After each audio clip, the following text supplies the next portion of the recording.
Good day, mates. On the menu today is another version of the baked oatmeal with peaches and cream baked oatmeal this time. Peaches and cream are a classic combination for you to use for a meal prep breakfast or a snack. All of these baked oatmeal recipes I have follow the same basic skeleton that can be customized to your heart's desire. Everyone seems to enjoy these and they are stupidly easy to make, so I'll keep pumping out options for you to choose from. Here's how you make this one. Into a large bowl, add 1 pound or 454 grams of peaches. You can do frozen, fresh, or canned. I'm going to do frozen. As I was pouring these into the bowl, I thought to myself, wow, I should cut these into smaller pieces, but I don't really want to dirty a cutting board.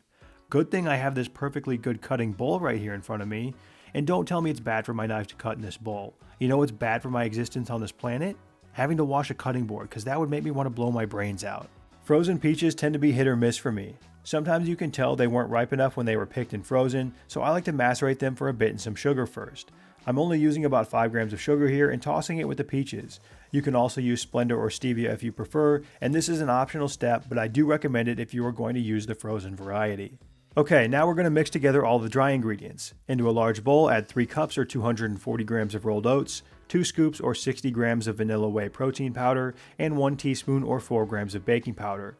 I'm also going to add in half a teaspoon or 2 grams of salt and then mix it all together. A number of people have mentioned that they think that these baked oatmeals would benefit from having a bit of salt, so we're going to start adding it to the ingredient list. It's optional though, if you don't want to add it, you don't have to. I personally can't tell the difference between if there's salt or no salt, so it makes no difference to me. Next, add in the wet ingredients. Drizzle in 2 tablespoons or 42 grams of syrup, and in before people say, Mrs. Butterworth's isn't even real maple syrup. I know it's not, it's even better. It's corn syrup. Real maple syrup tastes like shit. Give me that corn syrup. Num num num num num num num. Then pour in 10 tablespoons or 150 grams of liquid egg whites or 2 whole eggs, 2 cups or 480 grams of 2% milk, and 1 tablespoon or 14 grams of melted butter.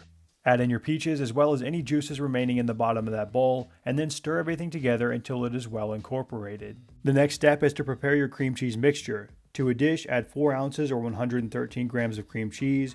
I use whipped cream cheese for a bit more volume. You can also use plain non-fat Greek yogurt for a higher protein option. The cream cheese is just richer. Then add in just under 2 tablespoons or 20 grams of sugar, and you can sub this for a non-nutritive sweetener if you prefer. Stir the cream cheese and the sugar together until they are well combined. Then get out a 13 by 9 inch baking dish and spray it with oil. I like to take a paper towel and wipe the oil into all corners and up the sides of the walls a bit, as this helps prevent stickage. If you want the easiest cleanup possible, line the pan with some parchment paper. Dump the oat mixture into the pan and spread it evenly throughout the dish. Make sure that the peaches aren't all congregating in one corner and try to space them out evenly. Then you can add spoonfuls of the cream cheese mixture to the top of the dish, and if you microwave the cream cheese for a few seconds, it will soften it and make this step easier. I'm still in the process of remodeling, so my microwave is in the garage, and I didn't want to walk all the way out there, so I tried to get by with spreading cold cream cheese. It only took me 3 scoops before I accepted defeat and just warmed it up. Also, I somehow pulled a muscle in my back yesterday doing cable curls with literally 15 pounds, and if I move the wrong way, it will bring me to my knees from the pain, so it's a miracle I'm even cooking at this time. Listen, it was an all-time performance, and they're going to write about it in the history books. Me in 2022 making this baked oatmeal, Willis Reed in the 1970 finals, T.O. playing with a broken leg in Super Bowl 39, Paul Pierce in the '08 finals after he shit his pants. All heroes, world-class athletes, cut from the same cloth. I mean, look at this. I even had a rogue peach laying around, so I sliced it up to add to the top to make the oatmeal look fancy. It's about the intangibles. Move the pan into the oven at 375 degrees Fahrenheit or 190 degrees Celsius for 40 to 45 minutes or until the center has set. When it appears to be finished, remove it from the oven and let it cool for a bit before you cut into it. You can run a knife along the perimeter of the pan to help the oatmeal release from the edges and then cut it into 6 equal portions. Bake times can vary depending on the size of your pan, so if you use a dish that is smaller and your oatmeal is thicker, it's probably going to take a bit longer to bake. This recipe makes 6 servings, and if you don't plan on traveling anywhere with this meal, you can just leave it in the casserole dish in the fridge.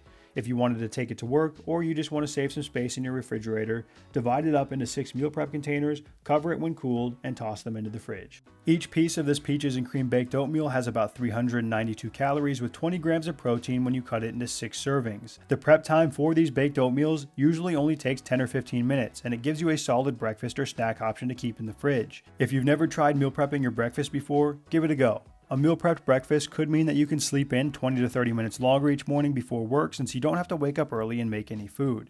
The full written version of this recipe is linked in the description of this video, and I'll also add a couple of links to other variations of the baked oatmeal as well. I hope you guys enjoy this one if you give it a try. I'll see you next week.